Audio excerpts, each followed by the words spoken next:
এই যে উন্নয়ন কর্মসূচির জন্য যে অর্থটা, এই অর্থটা পুরোটাই সরকার হয়তোবা চিন্তা করছে যে বাজেট ঘাটতিটা পূরণ করবে অভ্যন্তরীণ উৎস থেকে অথবা বিদেশি উৎস, এবং এটা মানে আমরা বুঝি যে অভ্যন্তরীণ উৎস মানে ব্যাংকিং ঋণ সরকার নেবে। এমনিতেই তো সরকারের ঘাড়ে ঋণের একটা বিশাল বড় বোঝা। এই অর্থ বছরে 1,00,000 কোটি টাকার বেশি সুদ পরিশোধ করতে হবে। সবচেয়ে বেশি ব্যয়, বাজেটের সবচেয়ে বেশি ব্যয় হচ্ছে সুদ পরিশোধে। তো এই সুদের উপরে যদি নতুন করে আরো ঋণ সরকার নিয়ে থাকে, এটা কি হিতে বিপরীত হবে কিনা, যে বাজেট বাস্তবায়ন করতে গিয়ে সরকারের ঋণের বোঝা আরো বাড়বে, এটা ভবিষ্যতে তো আমাদের শোধ করতেই হবে। এই বিষয়টা নিয়ে একটু বলবেন।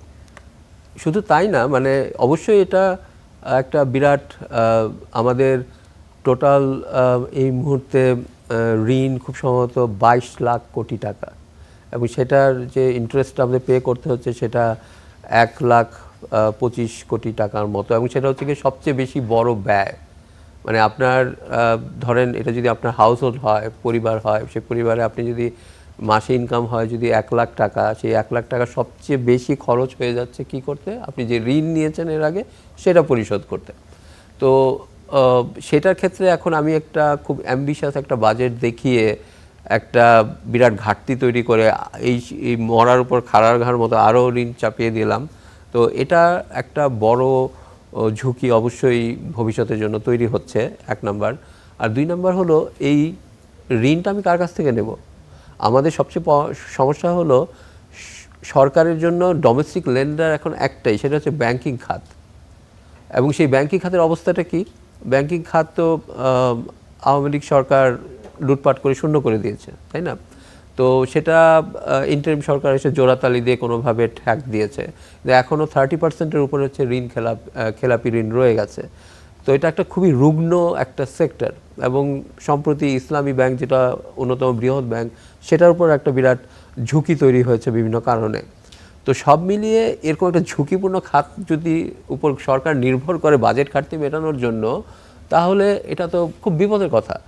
আর শুধু তাই না, এখন আমাদের প্রাইভেট ক্রেডিট গ্রোথ খুব কম।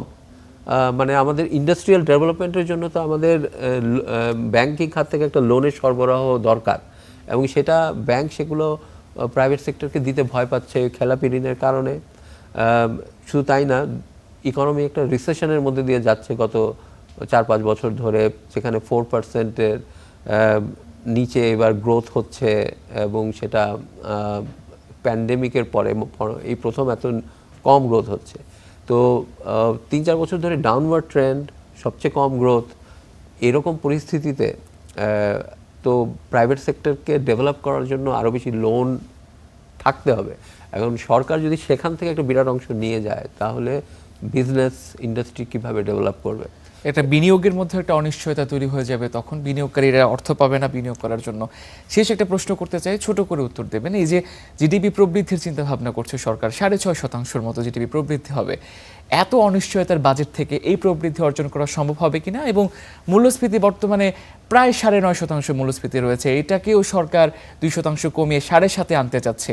এই দুইটা বিষয় বাস্তবায়ন কতটা যৌক্তিক? প্রথম কথা বলো, জিডিপি গ্রোথ রেট এটা খুবই অ্যাম্বিশাস।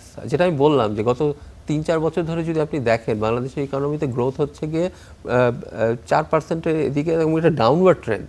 সেটা হঠাৎ করে আপওয়ার্ড ট্রেন্ড হয়ে যাবে এক বছরের ম্যাজিকের মতো, এটা আশা করাটা কতটুকু যুক্তিযুক্ত এটা সবাই বুঝতে পারছে।